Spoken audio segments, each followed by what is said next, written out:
Hello bachcho, let's see the question. The value of quality factor is, here we have given 4 options. Now to answer this question, first we will discuss here the key concept, and here the key concept is given as quality factor in case of the resonance. तो resonance के case में अगर हम बात करें, ये हमारे पास resistance है, ये इंडक्टर है और ये कैपेसिटर है.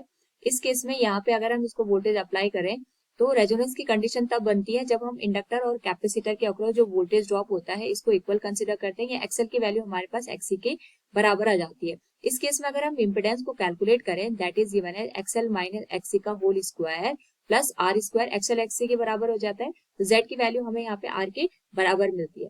और क्वालिटी फैक्टर की बात करें तो ये हमें बताता है कि रेजोनेंस के केस में जो इंडक्टर और कैपेसिटर है इसके अक्रॉस कितना वोल्टेज अप्लाई हो रहा है divided by total applied voltage. Here यहाँ पे हमारे पास जो क्वालिटी फैक्टर की वैल्यू आएगी that will be VL divided by V. तो वीएल की जो वैल्यू है इसको हम लिख सकते हैं total current I into XL के बराबर.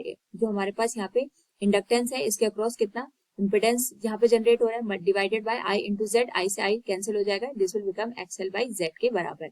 तो यहाँ पे जेड की जो वैल्यू है वो आर के बराबर आ जाएगी. तो एक्सएल को हम लिख सकते हैं omega L divided by R के.